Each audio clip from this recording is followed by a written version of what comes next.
Listo. Eh, el tema correspondiente al día de hoy programado es la ozonoterapia, la oxinoterapia hiperbárica y la medicina ortomolecular. Miren los términos que están ustedes acuñando dentro de sus conocimientos. Yo siempre les digo a los chicos de práctica y al que me quiere escuchar, ¿no? Que la medicina occidental, la medicina científica, la medicina que ustedes se están preparando para ella, eh, no siempre nos puede dar todo lo que necesitamos en relación a al favorecimiento del paciente en su mejoría total. La medicina alternativa, la medicina folclórica, la medicina particularmente evolutiva a través del tiempo de la humanidad, hay que tenerlas en cuenta. Y por lo tanto, esta asignatura, MAC, como la conocemos, eh, es una asignatura que les permite a ustedes el conocimiento empírico de la cual seguramente ustedes, muchos de ustedes, eh, tiene conocimiento, saber que hay gentes que han estudiado, que han hecho una unidad de conocimiento y que pueda ser utilizado no como elemento principal, sino como un elemento coadyuvante hacia las terapias científicas, ¿no? Entonces, eso es lo que hacemos con ustedes en esta asignatura. Yo soy médico internista, mi mundo es todos los días estar al pie de un paciente, en la cama de un paciente, tratando de diagnosticar para curar, pero fundamentalmente para aliviar su dolor, aliviar su pena y acompañar en lo que yo no pueda mejorar. Porque hay pacientes en la que los diagnósticos son tan eh, científicamente hablando valorativos que podemos entender la evolución del mismo. Pero el conocimiento de lo que estamos haciendo con ustedes es eso, hacer el término yo le digo coadyugar en beneficio del paciente antes que llegue a las etapas críticas hospitalarias. Esta medicina alternativa y complementaria es una medicina que tiene que ser utilizada preventivamente, profilácticamente o en los primeros momentos del proceso de enfermedad. No acompaña mayormente a al tratamiento hospitalario. Mayormente no acompaña al tratamiento hospitalario, o sea, al tratamiento de un paciente hospitalizado. Por lo tanto, ustedes van a estar más cerca de un paciente, sobre todo si nos vamos a trabajar fuera de Lima. Estoy hablando fuera de Lima, ciudad capital, porque ya de acá, pasando la zona de Chosica, o pasando la zona de Huacho, o pasando la zona de Ica, nuestro país es inmenso y el tratamiento científico vale, es fundamental, pero el conocimiento de la medicina alternativa y complementaria para entender a nuestras gentes dentro de su entorno es muy importante para ustedes. ¿Ya? Por eso estamos en esta asignatura. Como les digo yo, normalmente hago medicina interna, soy jefe de una sala en el Hospital 2 de Mayo y el tratamiento alternativo y complementario o es en pacientes profilácticos o es en pacientes que han salido de alta. Muy bien. Hecho este comentario, un punto aparte, seguimos hablando de medicina alternativa complementaria. En este caso, vamos a revisar la ozonoterapia. ¿Quién no conoce el ozono? ¿Quién no ha escuchado del ozono? ¿No?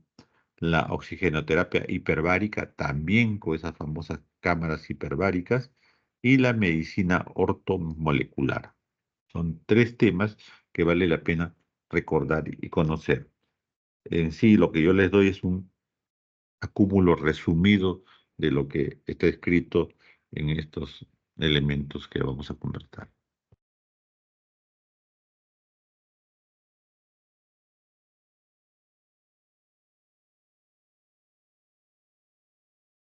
Las competencias igualmente que tratamos de dar a ustedes es eso, ¿no?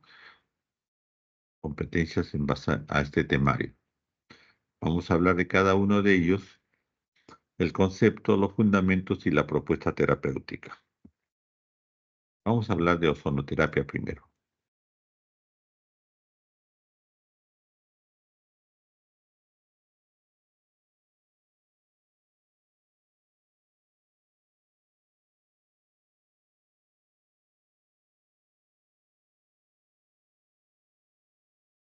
Muy bien.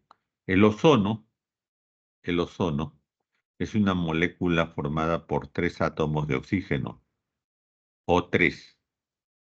En lugar de los dos que conocemos como fundamento del agua, en este caso el ozono es un O3 que tiene elementos aplicativos desde el punto de vista terapéutico.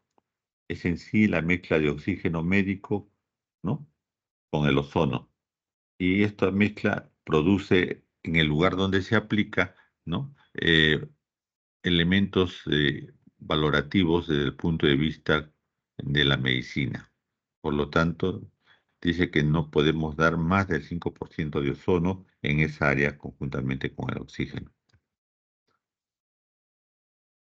En 1881, en el siglo antepasado, había gente que ya hablaba de la ozonoterapia. En ese tiempo, 1881, ¿no? El Perú, por decirles, estaba en guerra con Chile. En Estados Unidos estaba terminando la guerra de sucesión. En Europa tenían problemas también desde el punto de vista de las guerras entre España y Inglaterra. Y por lo tanto existía pues gente que buscaba aliviar su dolor, ¿no? Y, y se comenzó a manejar más de 60 terapias no convencionales o alternativas o complementarias, buscando justamente aliviar, aliviar problemas que no entendían los médicos de aquella época en relación a las molestias del dolor, del elemento eh, valorativo de la epidermis, o sea, de la piel, y por lo tanto esta ozonoterapia fue importante en aquella época porque comenzó a ser aplicado a millones de pacientes, fundamentalmente en Europa. Y cada vez existía y existe hasta la fecha muchos profesionales de la salud, ¿no? Que buscan a través de la ozonoterapia, del ozono médico, tratar enfermedades que tengan una resolución fundamentalmente emotiva, el estrés, ¿no? El estrés, la tensión y el dolor son los elementos valorativos en el tratamiento de la ozonoterapia. Hay algunos países en la cual la ozonoterapia es parte del tratamiento oficial. España, el Ministerio Español de Sanidad, pues incluye en su cartera de servicios la ozonoterapia. Y en nuestro país, la ozonoterapia es dada por servicios privados y que muchas veces el paciente nos pide que le demos como alternativa de tratamiento colateral a la ozonoterapia y yo los dejo. Muy bien, vaya usted a sus baños de ozono y vuelva, sin la convicción de que sea un tratamiento específico, sino como tratamiento coadyuvante y que si el paciente tiene posibilidades, en la angustia en que vive, pueda utilizarlos. Muchas veces alivia, alivia el dolor, alivia el estrés, pero ese alivio no es permanente. Hay que dar siempre sesiones de los mismos. La ozonoterapia se da desde el punto de vista tópico, infiltrativo y sistémico. Los tópicos, que es lo más frecuente que observamos, ¿no? Tiene un poder germicida, hablando del ozono, trabaja sobre procesos de cicatrización, suele aplicarse directamente sobre las zonas anatómicas como uso de bolsas de cierre hermético, ¿no? Mediante agua y aceites ozonificados. Tenemos pacientes generalmente diabéticos que terminan haciendo la complicación del pie diabético, cuya estructura final su tratamiento final es la amputación para evitar que el paciente muera pues, por procesos infecciosos, pero que la gente dice, doctor, permítame usted llevar a mi paciente a que le hagan la ozonoterapia, ya le saqué cita, dele oportunidad, no le corte el miembro. Vemos nosotros esa posibilidad, ¿no? Y damos permiso muchas veces. En la actualidad mucho menor, porque ya tenemos pacientes más graves, más críticos, o no son como los pacientes que teníamos anteriormente, y permitimos y vemos resultados en algunos, no en todos, de mejoría aparente en el tiempo. También hay el ozono infiltrativo, que se coloca de 4 a 30, ¿no? monogramos por mililitro y que se utiliza en el aparato locomotor, en las articulaciones, fundamentalmente disminuyendo o aliviando el dolor de la artritis, de la tendinitis, de la miositis, de la fascitis, de los dolores miofaciales. Los jugadores de fútbol profesional, muchos de ellos son sometidos a este tipo de tratamiento de ozonoterapia.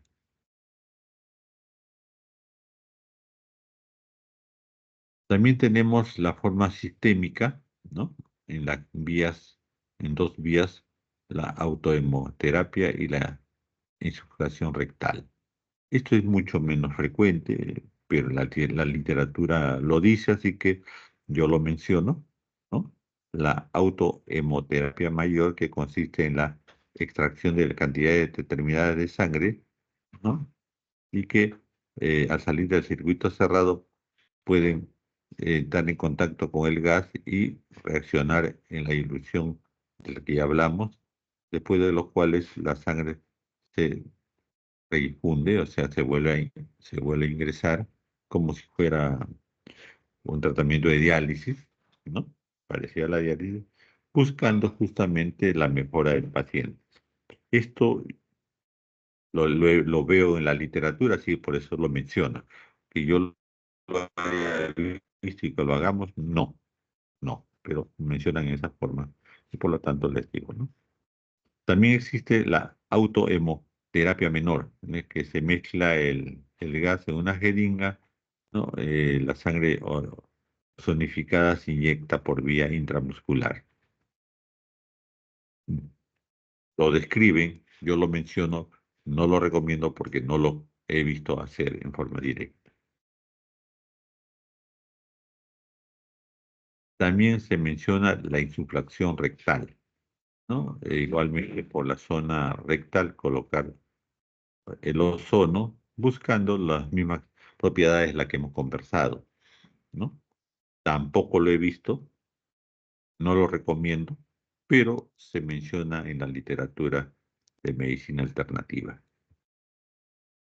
Pues sí, ¿cuál es el fundamento del uso justamente del ozono? Si sabemos que es un gas altamente oxidante, ¿no? Con una buena capacidad de difusión tisular, se va a reaccionar con los fluidos intersticiales produciendo un peróxido de hidrógeno y un radical hidroxilo, además de los elementos reactivos del oxígeno. Todo esto conlleva al aumento de los sistemas antioxidantes tales como el superóxido de dismutasa y la valoración del glutatión de peroxidasa y del la cotalasa, desde el punto de vista bioquímico.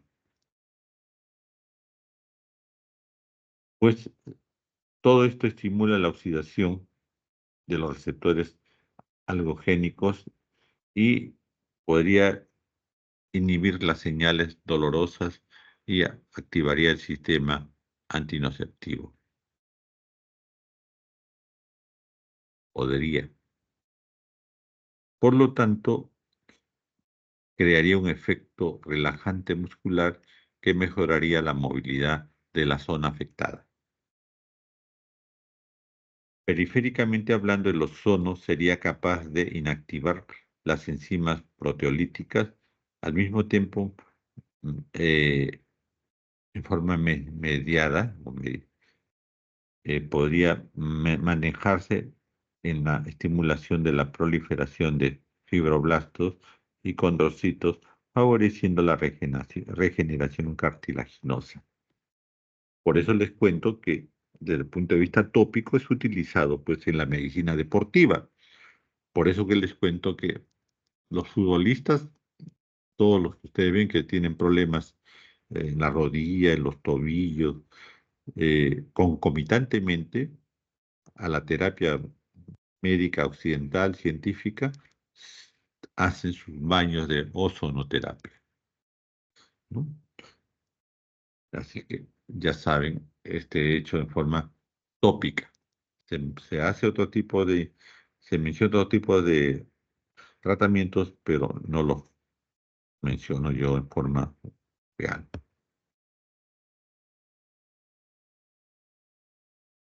Se sugiere que el ozono inhibe la acción de las prostaglandinas, las proinflamatorias, de la serotonina y la bradiquinina, y por lo tanto podría satisfacer la necesidad de una propiedad importante por la que se utiliza, la analgesia, y fundamentalmente como tratamiento antiinflamatorio remilinizante.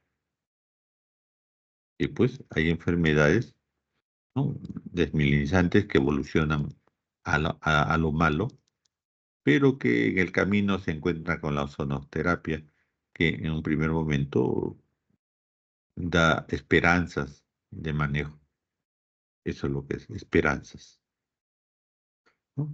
La acción antiinflamatoria de esta fórmula H2/O3, el ozono, también eh, potenciaría la inhibición de citoquinasas inflamatorias, la interleucina 1, interleucina 6, la interleucina 8, interleucina 2, interleucina 15 y el factor de necrosis tumular alfa, que son elementos eh, infa- inflamatorios, así como de la fosfilipasa 2, creando una acción estimulante de las citoquininas inmunosupresoras, tales como la interleucina 10 y el interferón, ¿no?, de necrosis tumoral, TNF, beta 1.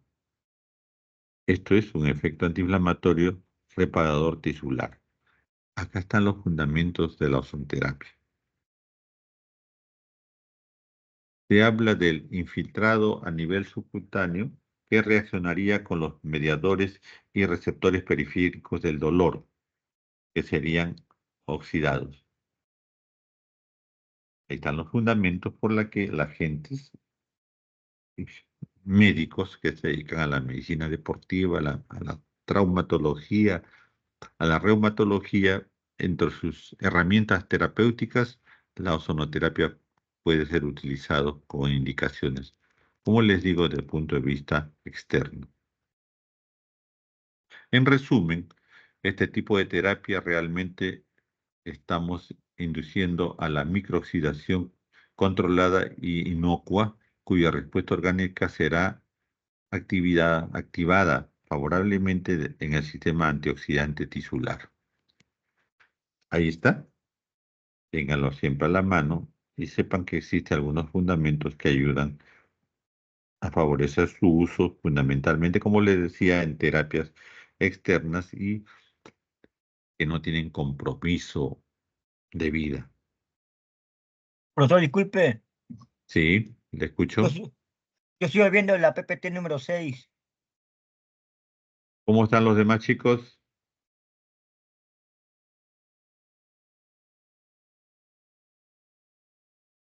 Casi, Igual, doctor, doctor, yo también estoy viendo. también.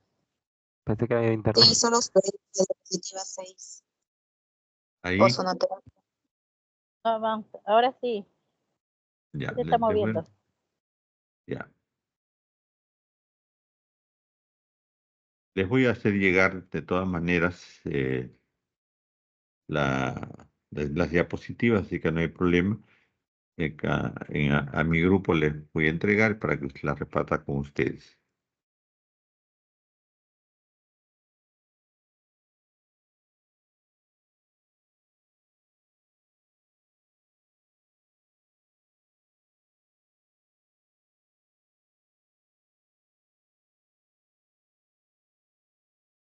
Ya. Les decía entonces el hecho, ¿no? De que producíamos la microoxidación controlada e inocua de respecto a la formación y propuesta orgánica favorable para el sistema antioxidante celular, ¿no?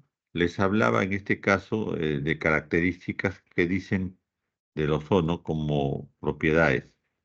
¿Qué propiedades se habla del ozono? ¿No? Mejora el metabolismo de oxígeno, combate el estrés oxidativo, ¿no? Libera los autocoides inflamatorios, ¿no? Ahí sí lo ven, ¿no? Ahí estoy manejando. Listo. Mejora, ¿no? Los moduladores inmunológicos, estimula justamente la liberación de autocoides, regula el elemento metabólico y hace de germicida en las áreas de la piel en la que se aplica. Entonces, son las características propias del ozono.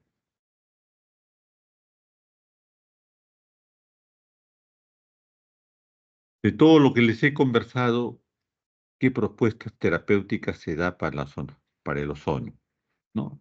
Primeramente, en pacientes que tienen daño de tejido articular y periarticular, las articulaciones, ¿no? Generalmente de tipo traumáticos, inflamatorios, en las neoplasias de esas áreas, ¿no? En la aterosclerosis como elemento que limita la función de los miembros superiores o inferiores, ¿no? En los problemas de cataratas, de maculopatías, de Alzheimer, de Parkinson, de diabetes, de lupus eritematoso sistémico. Estoy hablando como si fuera todo una fórmula mágica, lo cual no es tan cierto, como ya les dije, ¿no? Pero que sus indicaciones de las gentes que se dedican a ozonoterapia les van a decir en ese sentido. ¿Qué ventajas respecto a otras técnicas que hemos mencionado puede suceder? Existe la posibilidad que sus acciones alérgicas y anafilácticas no existan. Existe el tratamiento que muchas veces puede ser por varias oportunidades, varias sesiones. Hay un menor riesgo de infecciones debido a la propiedad germicida del ozono. Hay posibilidad de usar una aguja muy fina para el, el tratamiento intraarticular, lo cual yo no lo he visto, no lo conozco, no lo hemos dado nunca, pero se menciona en la literatura, ¿no?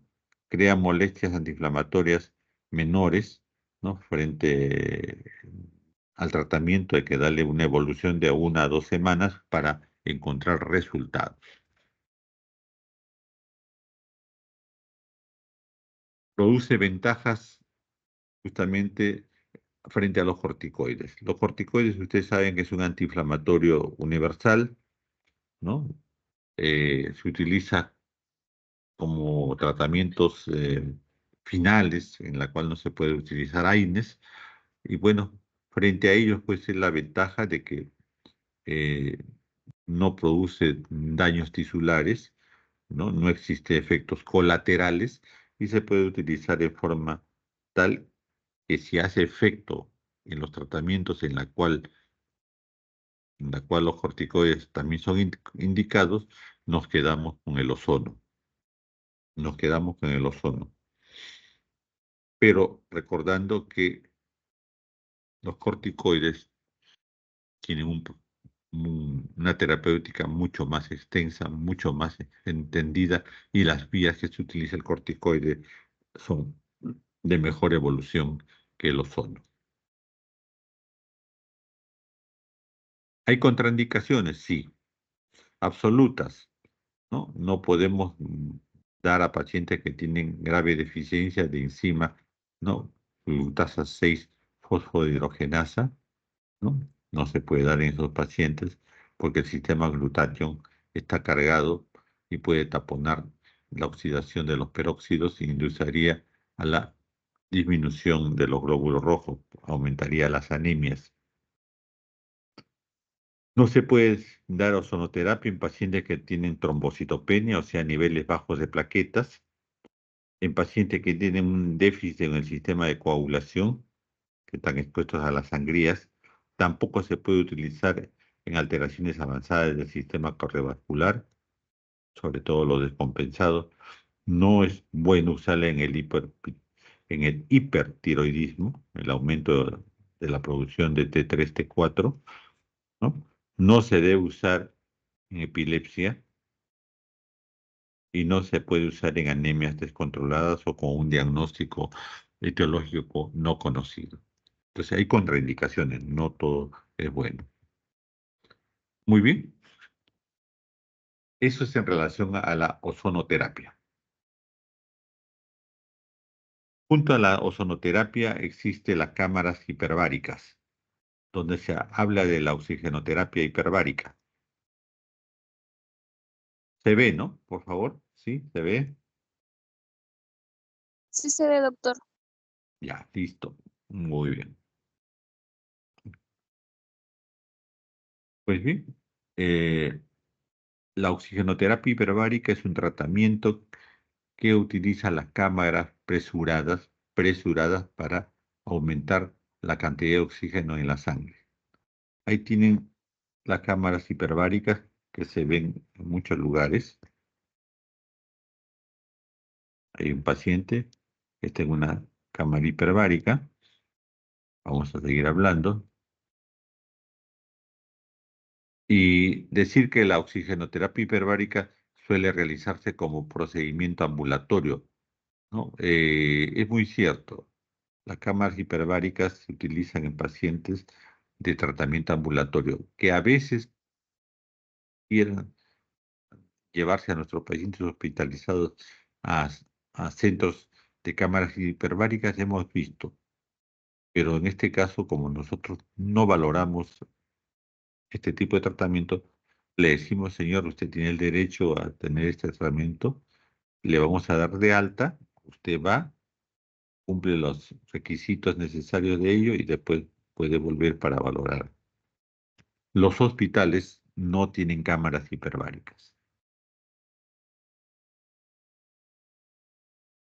Existen cámaras de oxígeno de una persona o de varias personas, al mismo tiempo me refiero, ¿no? Eh, los tratamientos difieren unas de otras, las indicaciones están también conllevadas de acuerdo al conocimiento que tiene cada grupo médico, ¿no? Para poder dar este tipo de tratamiento.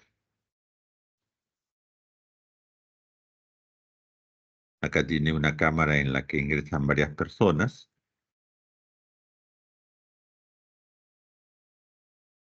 Ahí tienen al paciente o los pacientes en cámaras hiperbáricas.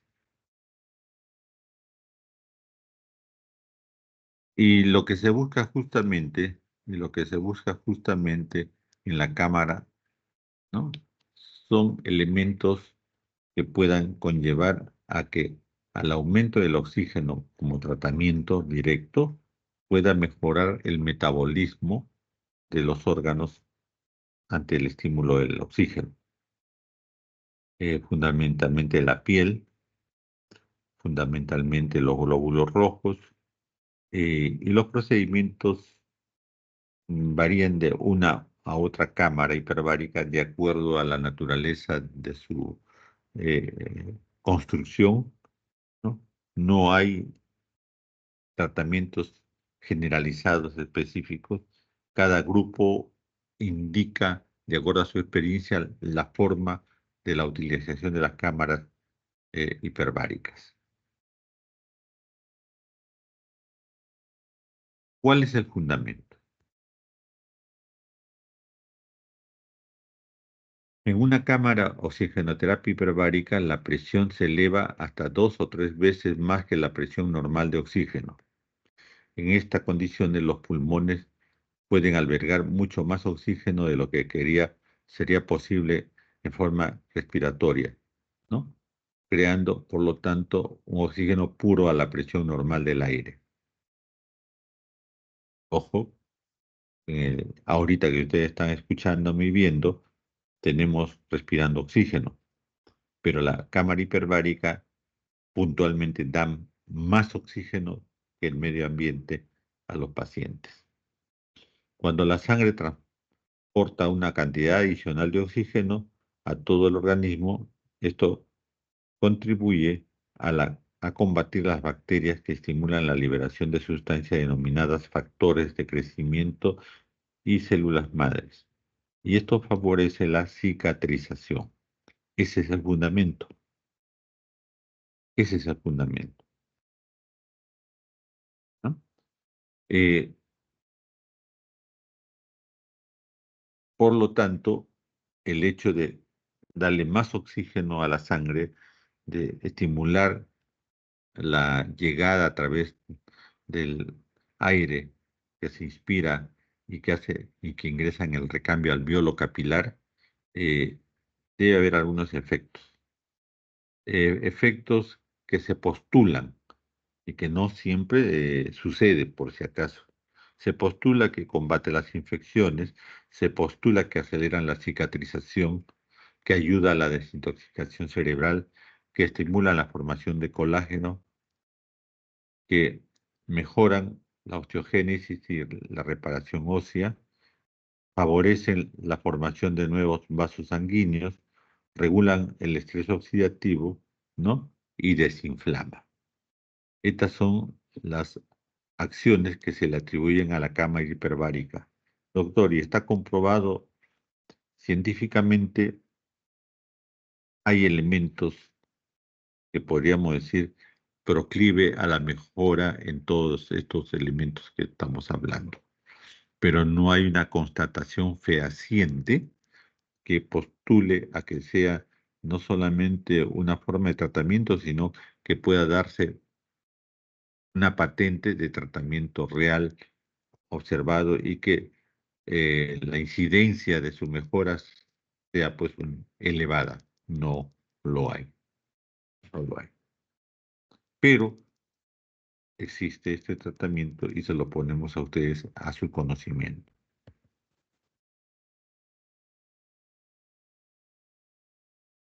Eh, Esta propuesta terapéutica, ¿no?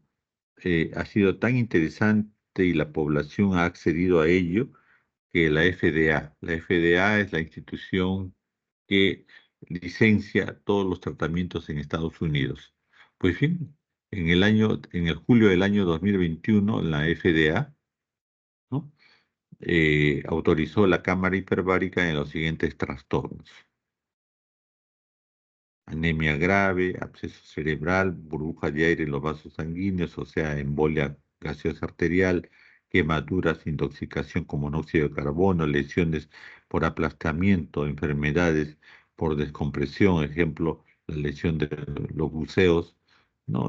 Pacientes que ingresan al mar la embarcación se hunde y está mucho tiempo por debajo de los 10-12 metros eh, sobre el nivel del mar, ¿no? La gangrena gaseosa, esto de la gangrena que sucede en los diabéticos, la infección cutánea u ósea que se produce muerte tisular, la osteomelitis, las heridas que no curan, por ejemplo, las úlceras del pie diabético, las lesiones por radiación, el injerto de piel, los colgajos de piel que están en riesgo de malograrse o de ese injerto desaparecer y perder la operación que se hizo y que es altamente costosa, la pérdida de la visión súbita e indolora, me estoy refiriendo a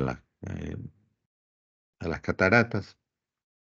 Entonces, en todas estas lesiones se ha autorizado en Estados Unidos la utilización coadyuvante o como alternativa, como tratamientos alternativos de salvación. Existe, por lo tanto, la valoración de la entidad científica de Estados Unidos. Contraindicaciones. ¿Hay contraindicaciones? Claro que sí. Lesión del oído medio, las miopías temporarias,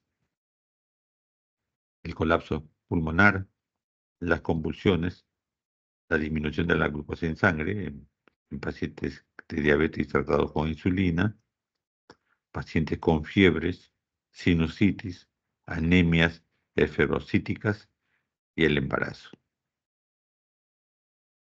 En estos pacientes no está indicado o tienen contraindicación absoluta. Muy bien. Entonces, ahí tienen ustedes la valoración de los, ¿no?, de la oxigenoterapia como uso médico coadyuvante, alternativo en terapias, yo diría, de rescate. Muy bien. Vamos a hablar de la medicina ortomolecular. Medicina ortomolecular. ¿Qué significa ortomolecular? ¿No? Orto significa correcto, molecular, molécula. ¿Sí? Entonces, cuando hablamos de ortomolecular, estamos hablando de la molécula correcta. ¿En qué consiste proporcionar el ortomolecular? Consiste en proporcionar a cada persona la concentración óptima de sustancias naturales que estén presentes en nuestro organismo con el fin de corregir alteraciones y mantener una buena salud. Es un término de Linus Pauling que habla justamente de estos elementos. El término de medicina ortomolecular, con H entre T y O, ¿no?, ha sido acuñado por justamente Luis Pauling, quien fue Premio Nobel de Química en 1954, Premio Nobel de la Paz en 1962. Esto es para referirse a la conservación de la buena salud y el tratamiento de las enfermedades, variando las concentraciones de las sustancias normalmente presentes en el cuerpo. Molécula, entonces, normal.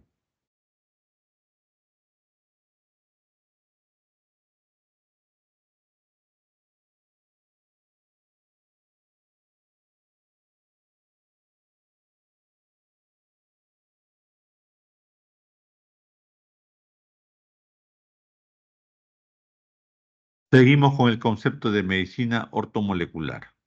Lo que pretende es que la nutrición ortomolecular, pues, sirve para paliar el problema de la causa de alimentación actual, ya que depende sobre todo que hagamos una comida equilibrada, sino que permita que los alimentos estén adecuadamente procesados, buscando proporcionar a la célula del organismo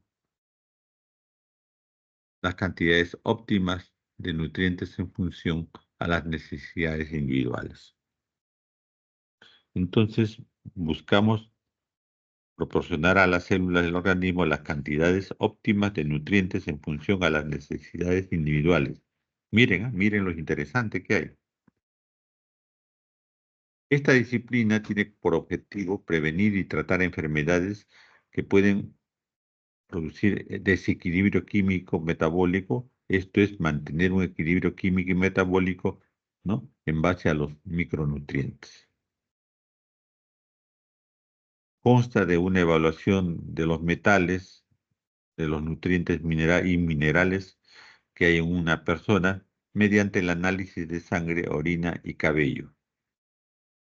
Con todos estos resultados, posteriormente es sometido a un proceso de desoxidación y luego se suministran las vitaminas, los aminoácidos, las enzimas, los ácidos grasos esenciales y minerales a través de vía endovenosa, ¿no? Ustedes habrán escuchado en contra del conocimiento un médico que la vitamina C debe ser absorbida racionalmente por la vía digestiva, en la actualidad se da vitamina C por vía endovenosa.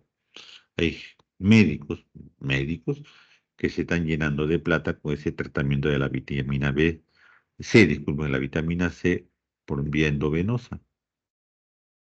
Y hay gentes que dicen que están mucho mejor utilizando la vitamina C por vía endovenosa. Es todo un negocio redondo en la actualidad. Y el tratamiento es por médicos.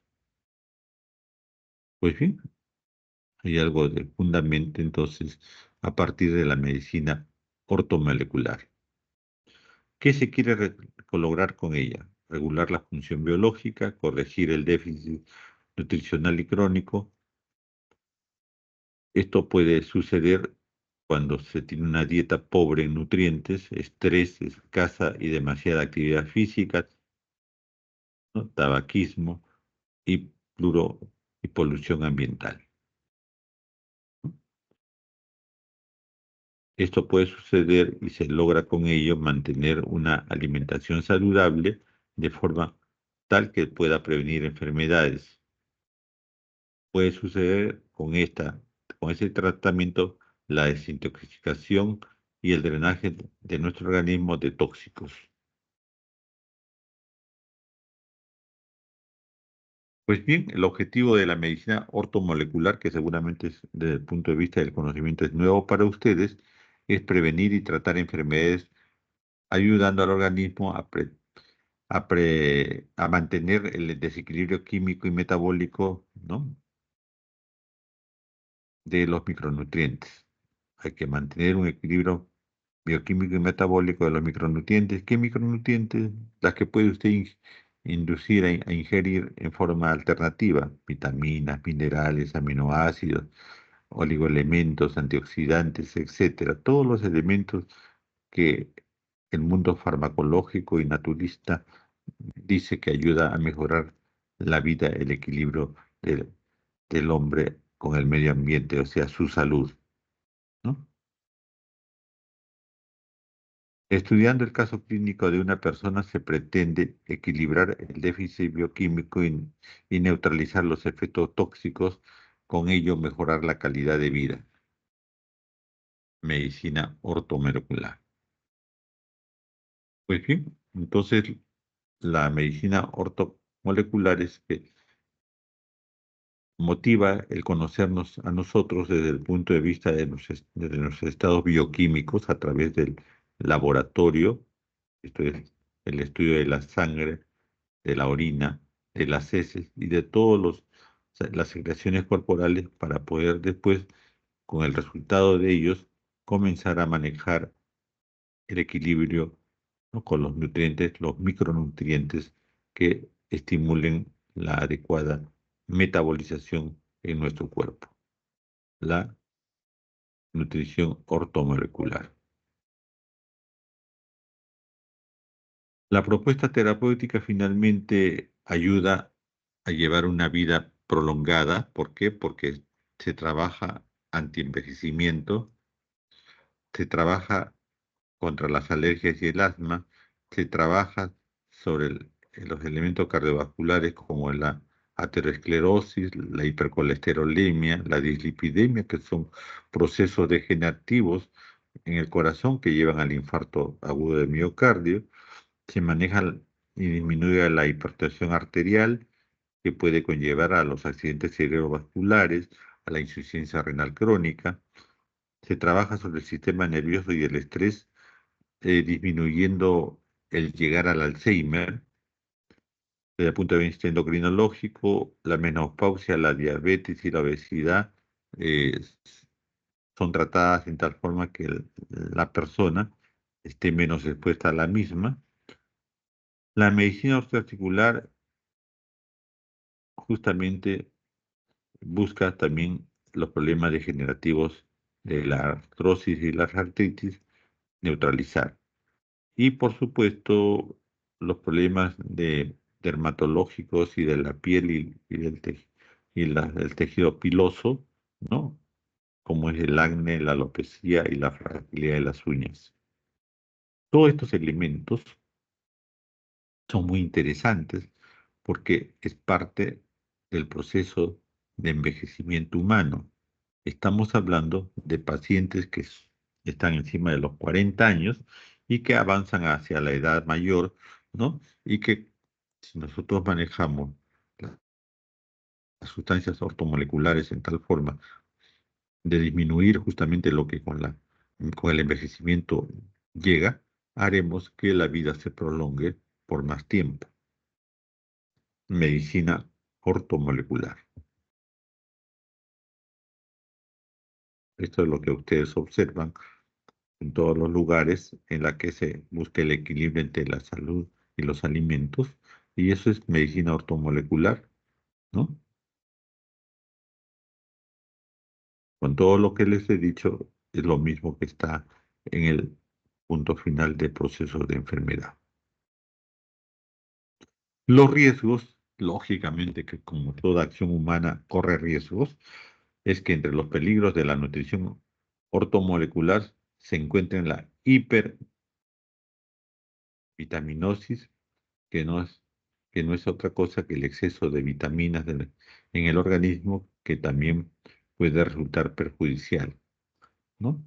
Todo exceso también produce riesgos y por lo tanto es un hecho muy importante conocer que la medicina ortomolecular postulada así tiene que encontrar un equilibrio entre la medicina científica y la medicina naturista. Ok, creo que es lo que quería conversarles el día de hoy. Ya tienen material ustedes para que en su presentación, en sus grupos de trabajo, puedan ustedes trabajar adecuadamente y puedan, por lo tanto, producir más temarios de investigación y poder manejar finalmente todos estos hechos de lo que es la medicina alternativa. ¿Algún comentario?